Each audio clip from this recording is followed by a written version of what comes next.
Friends, welcome back to Leading Theologically here in 2025. I am your host, the Reverend Bill Davis. It is my great pleasure to serve as the Senior Director for Theological Education Fund's development at the Presbyterian Foundation.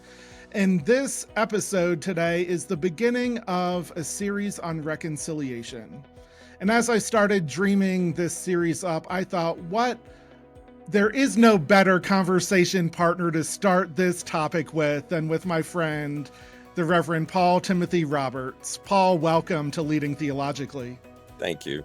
Thank you, Bill. Great to be with you. Appreciate the time. Paul is the president of Johnson C. Smith Theological Seminary in Atlanta, Georgia, a techno-savvy, justice-seeking, theologically grounded group of learners and teachers together. And Paul, I am just thrilled for the conversation we are going to have today. So again, my gratitude for your presence here. Thank you, Bill. So Paul, I know because you and I have talked on a fairly regular basis over the last couple of years as you've led Johnson C. Smith faithfully about some of the work that you have done, especially with some of these recent grants from the Ford Foundation and the Henry Luce Family Foundation, to study reparations. Can you start a little bit today by telling us about this project that you've been working on? Yes, we envisioned this project a few years ago. Yeah. And our aspiration really was to test the readiness of faith-based communities, congregations, and otherwise to mount up a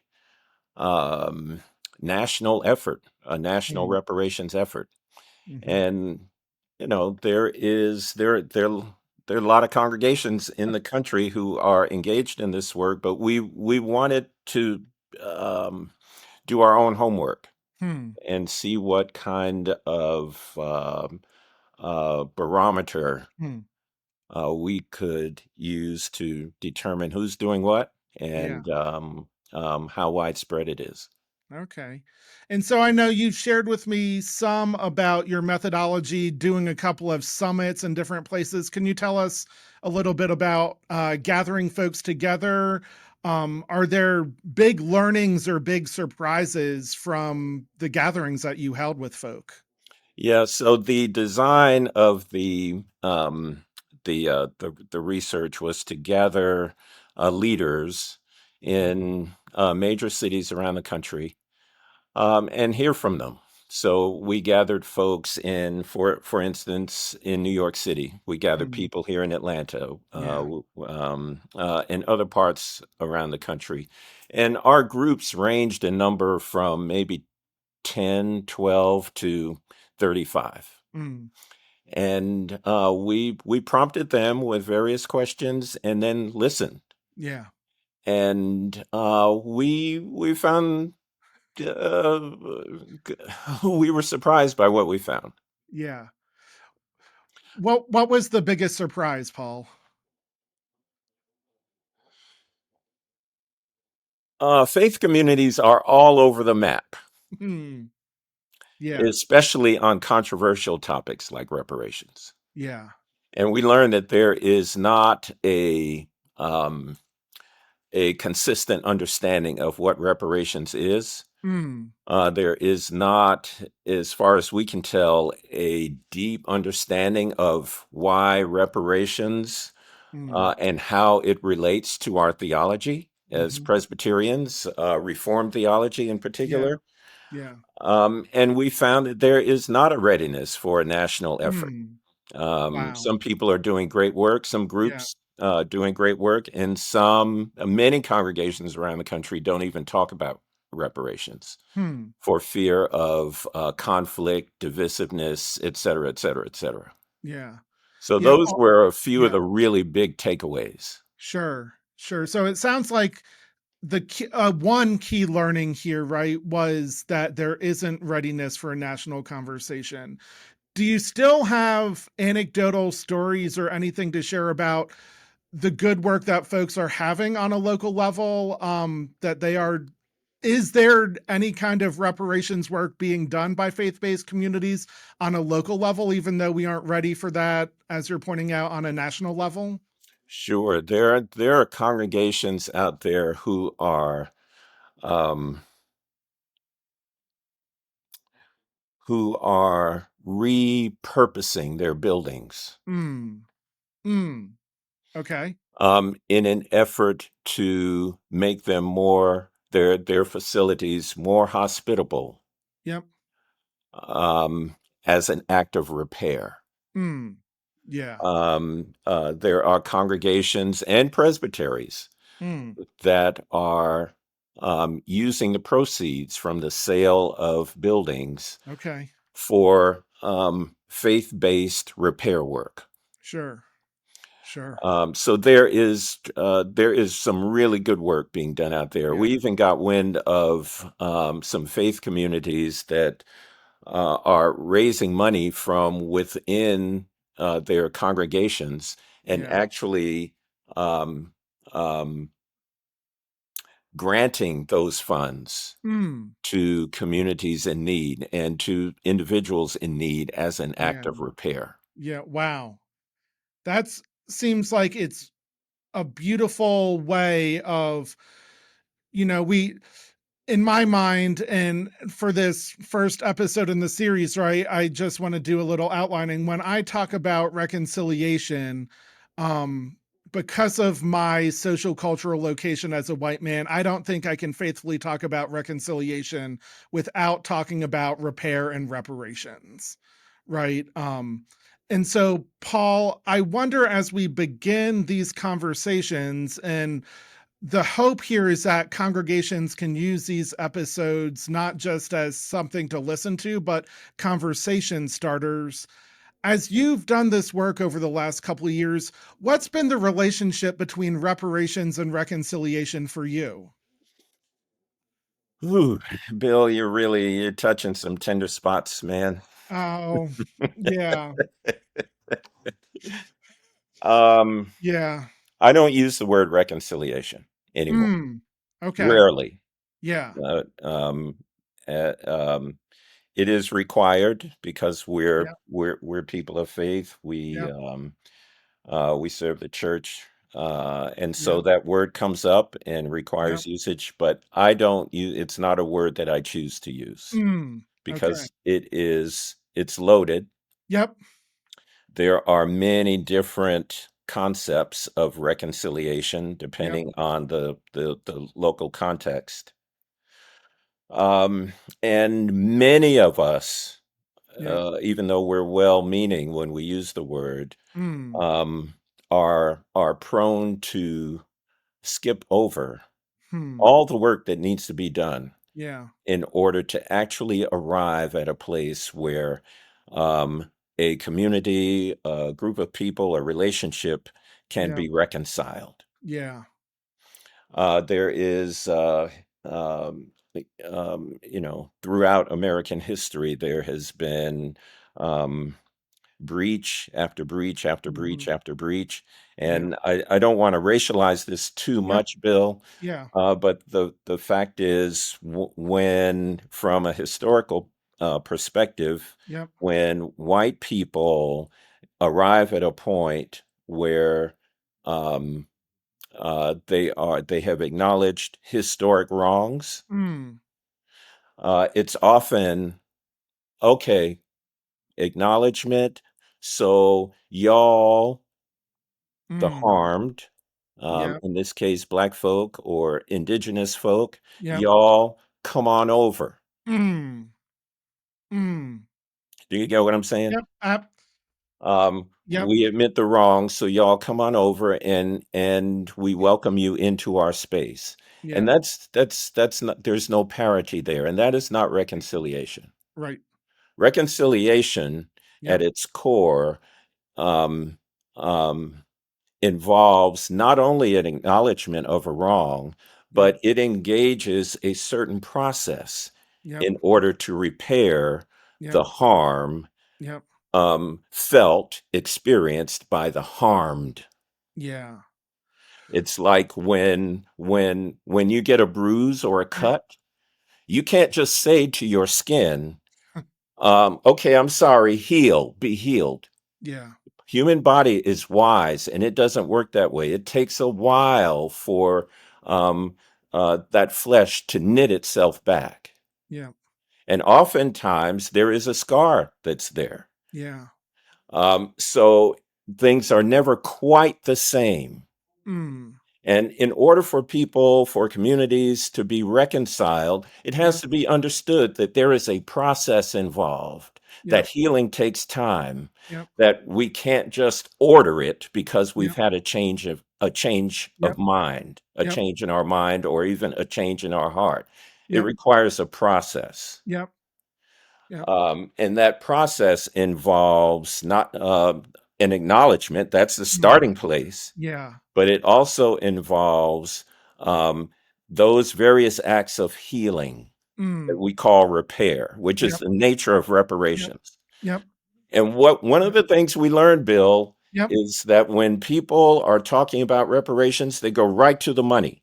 Mm. It's like Mm. reparations. Oh no, hot button topic. We're going right to the money. Yep. Somebody wants money from me. It's always economic, right? It's always that's the place we go Yeah. immediately, and that's not where it's at. Yeah. Reparations is about repair. Yeah. It's about implementing a process, a healing process that leads to repair, and that Mm. sometimes involves money because we live in a Yep. capitalistic society, Yep. and those who have been harmed through deprivation Yep. of opportunity, of education, of Yep. access, Yep. and that involves money. We live in a Yep. capitalistic Yep. society, so that involves Yep. money. So you can't talk about um, reparations, you can't talk about reconciliation Yep. without some Yep. reference to money. But that's not the heart of the matter, you know? Right. That's Right. the heart of the matter is how do we repair a breach, a Yeah. wrong? Yeah. Right. And so, Paul, I've heard you speak passionately and prophetically in predominantly white spaces about how we are called to be repairers of the breach. I'm thinking specifically about the sermon you delivered at the Next Church National Gathering in Alexandria, Virginia last Thank you. spring, Thank you, Bill. right? And so I wonder because we sit in an Anglo-centric denomination, right? We are trying to be more racially and culturally diverse, I think, especially around our 1001 new worshiping communities. But are there things that folk like me who are white can do to accompany the work that you are doing around this reparations study? Are there steps that I wonder if there's um and I'm gonna pause here because I realize I'm doing something that I have heard you and others who are people of color give a little bit of warning about, and I'm asking you for advice to soothe my white soul right now, or at least I was about to. My And, man. and Greg, we are not going to edit this out because, right? So I'm going to take this question out because Paul, I don't want you to have to explain again to us how we can be partners. Um, I want us to do the internal work of figuring out how we can be supportive, whether that is financially of you and your institution, economically, because we do live in a capitalistic society, how we can partner to bring you into spaces to do some prophetic speaking and to do some relationship building, because that is something that I value about you, is that you are willing to build relationships. But I don't need to ask the question I was about to ask. It's okay with me. You're my buddy, and I'm What? Presbyterian. I just Well, let me flip it. I mentioned this Alan Bosak quote that I found. I'd love you to maybe think and reflect on this a little bit with me, right? Because I think this is what you were just saying, right? So, Alan Bosak from South Africa, right, in some of the Truth and Reconciliation work, writes that reconciliation devoid of justice is under savage strain. Social cohesion remains elusive, and racism, never conquered, is resurgent. So I guess, Paul, let me use that quote. Let me acknowledge that we are recording this 2 days after President Trump was inaugurated to the office of president for a second term. And not, I wonder how we are partners in this together. And if you have any insight into how we can best partner for this work of reparations and repair that you are talking about. I met Alan Bozak, I don't know, 7, 8 years ago at a Samuel DeWitt Proctor conference. Yeah. Um, Dr. Iva Carruthers, executive secretary, general secretary of the Samuel DeWitt Proctor Conference, did such a beautiful job making space for him, not only to speak in plenary session, but Yeah. um, to talk in small group. Yeah. And he's a man who values all people. Hmm.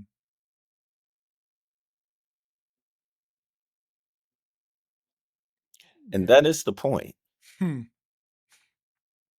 Yeah. Amen.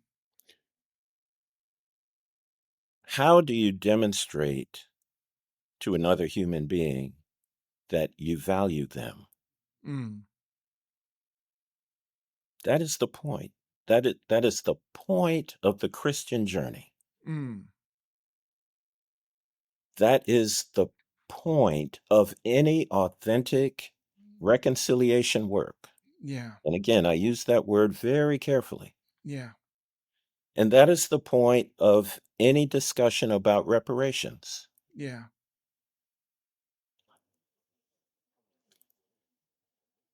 Alan Mm. Bozak Hmm. helps people wrap their brain around the hurts, the societal hurts Mm. that people experience.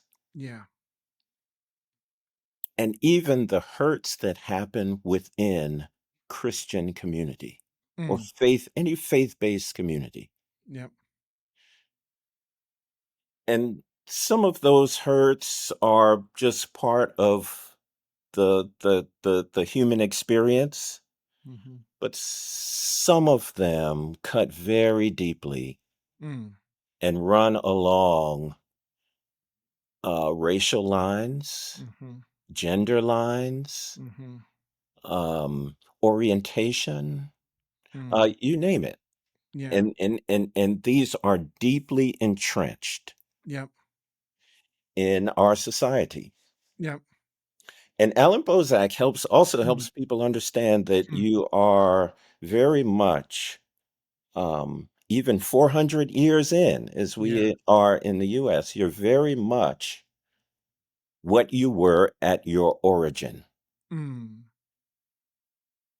So, a mentor of Yep. mine, not Yep. Alan Bozak, I wish I had that kind of relation, but a mentor of mine said to me Yeah. about a decade ago that Hmm. America is an oligarchy. Hmm.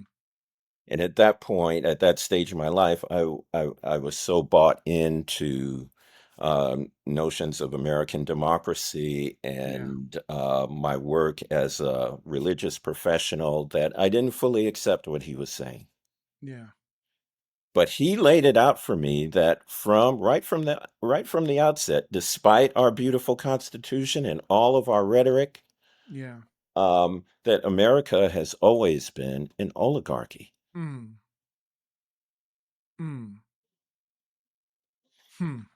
It has always been governed by a few, Yep. despite our structures and our rhetoric. Um, those few tend to be the deepest pockets. Yep. And so when I look at Monday's inauguration, Hmm. what did I see?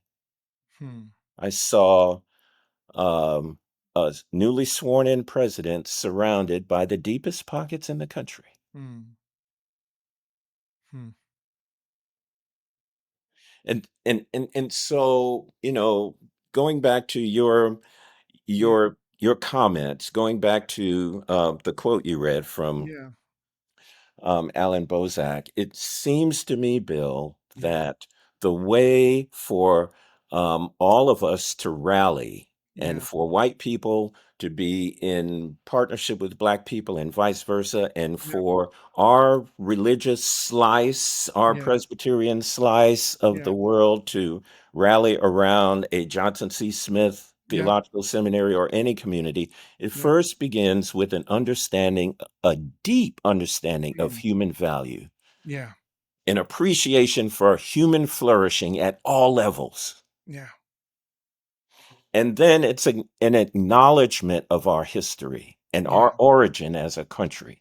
Yep. And we're not doing that well. We Hmm. haven't done that well in Hmm. decades, if ever. Hmm. We don't teach history well. Yep. We ignore the history of black and brown people. Yep. We're doing a little better with that, maybe, but historically, we have omitted, Yeah. erased Yeah. the history of Yeah. black and brown people in the United States of America. That can't Hmm. stand Hmm. because when that happens, the net impact is that people who look like me Yep. are misunderstood, not understood, and undervalued. Yeah. And people who look like you are overvalued. Yep. So we have to understand the value of every human being, Yep. and we have to embrace our history, the good, the bad, and the ugly of it. Yeah. That's a huge step toward repair. Fair. Wow. Wow. So let All me right, ask. sorry, I told you. No, It no, all like, man. This is this is a good hard conversation, right? This is because I don't think any of this work is easy, right? And if I cannot acknowledge my complicity in inaction in the world, I can't even begin to start to do repair and reparations work, right? So, and can I just yeah, say yeah, one other piece about that? yeah, please. Um, no person is an island. Yeah, And so sometimes when I'm with white people who are getting it, yep, there is a sense of personal responsibility, mhm, sometimes at the expense of collective good responsibility. responsibility. Fascinating. And so I appreciate your statement, your sentiment. I know where it comes from, Yep, Bill. It means a lot to me. yep, But no person is an island. We're all part of a wider community, a network, yep, a society. And yep, what we're talking about when in these conversations about repair and yep, reconciliation, what we're talking about is our collective, the mm, harm of a collective, yeah, and ways for the collective, the yep, harming collective, yep, to repair the hurt, the harm, the brokenness of the um, other collective, yeah, the deprived. yep, And, you know, yep, so yep, there is. I guess what I want to underscore is there yep, is an individual, like a personal responsibility that Yeah. goes with this work, Yep. and that it falls within the context of a larger collective responsibility. And Yes. part of the work, as I understand it Yep. anyway, for white people Yep. is to um, do both Okay. in equal measure, Yep. not just hand off some money or befriend a black or brown person, Yep. but to work within white community Yep. to ensure that these values are understood and these principles are understood. Yeah.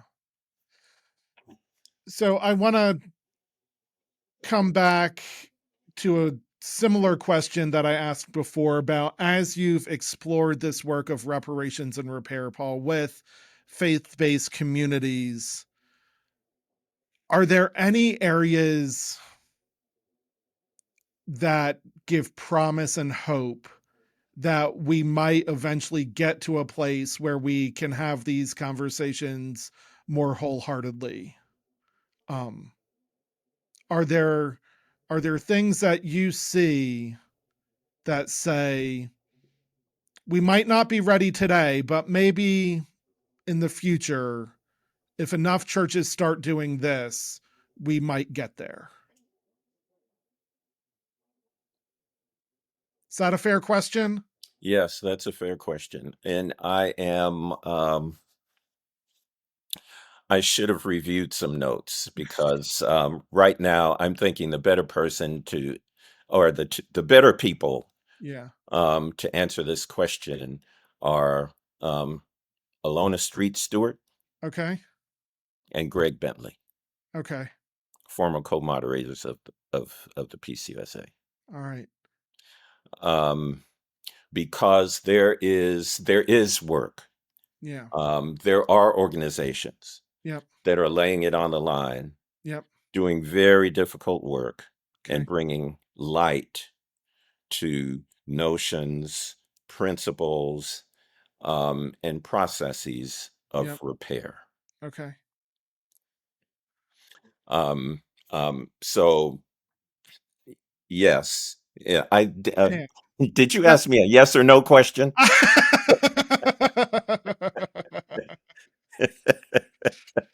All right. Well, So I'm gonna get see if I can get Alona and Gregory to join me for a future conversation yeah, because awesome, awesome, um awesome. we'll see what happens, Hope right? so. Yeah. Yeah. So let me ask this, and this will be the final question for our conversation today, Paul.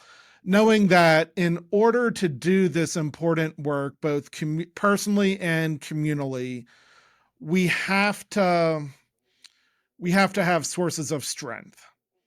And I know you and I have talked about listening to lots of different stuff, whether that's sermons like the one we heard out of the National Cathedral yesterday morning, or music, or podcasts, or audiobooks. We listen to lots of things, right? So, Paul Roberts, I wonder what is the best thing you've heard lately? Do I just have to? Can I give more than one thing? Can I Of give two course, things? you can give me two things. Give me five things if you want, my friend. Thank you, my friend. Um, I got a note Hmm. from a former trustee Mm-hmm. that underscored one of the pieces of work that my institution has been talking about for years, Mm, a few years. His note said, Paul, this is a reminder. mm, There are a lot of church facilities that are closing, mm, that are being sold, mhm, often for pennies on the dollar. mhm, Those funds, the proceeds of those property sales, need to be devoted to hmm. the work you're doing. Yeah.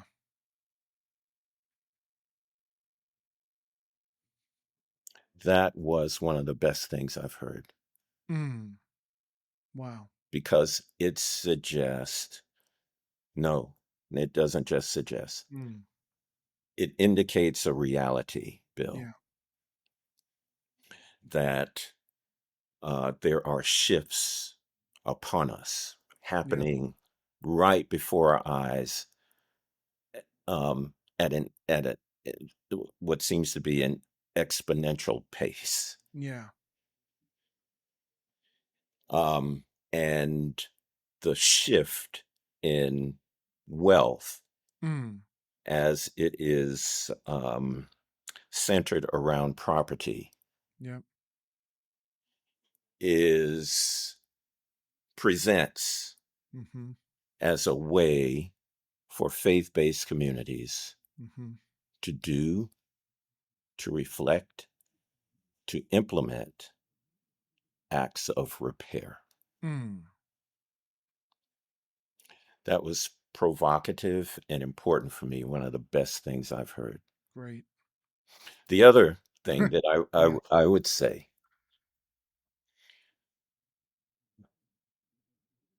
in the last 2 weeks, we've gotten 2 snowstorms in Atlanta.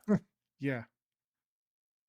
The first, and the use of the word storm is relative, right? Fair. Because this is Georgia. Yep. But on the first storm, we got about 5 inches. Yesterday, we got maybe an inch. Okay. And I was peeking out because of the forecast. I was Yep. peeking out consistently, Yeah. waiting for the snow to start. Yeah. And when it started, Yeah. on each occasion, put my little boots on, go outside and stand in it. Yeah. And there is a sound Hmm. when it snows. Yeah. It's the sound of silence. It's Simon and Garfunkel. It's not a bad sound either, Not a right? bad sound. Right, right, right. It really, though, it's the sound of silence. Yeah. It's like when snow first starts falling, it's like there's a hush that comes over comes Yeah. over the comes over nature. There's Yeah. just a hush. And it reminds me a little bit of a muffled um um footstep. I don't know Hmm. why, Hmm. but there is just this hush, like nature is acknowledging that snow is falling, Yeah. that it's a Hmm. particular season. And that hush is a sound that registers for me peace. Hmm. Hmm. Yeah. And frankly, my man, Yeah. I ain't got enough peace right now. Yeah. And Yeah. from comments that you've made, you don't either. No. No. So the sound of snow falling, the hushed tones of Yeah. snowfall, it's like Hmm. 2 of the best days. Even I though Atlanta shuts down, we still don't know what to do Yeah. when it snows, but I remember those days in the deep South, man. man, Yeah.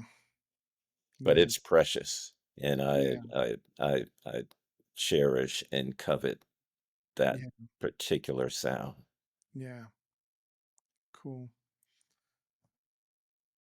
Paul Roberts, my dear friend, thank you for this evocative conversation. Thank you, brother. It's good to I be with am you. so I feel like grateful a for you. rambling idiot, but No, this I'm was grateful for the I time with you. I Paul, my soul needed something to grab onto today. And the way you are describing the work that you and Johnson C. Smith Seminary are about these days gives me hope for this world Thank you. and for this country. And I'm grateful for your leadership in it. Thank So you. thank you. Thank you, Thank brother. you. Friends, Leading Theologically is a ministry of the Presbyterian Foundation and the Theological Education Fund. You can find us online at the links listed below, and we are always happy to hear how this conversation is impacting you and your community. So don't hesitate to reach out with an email, a phone call, or some other way. We'll see you again soon.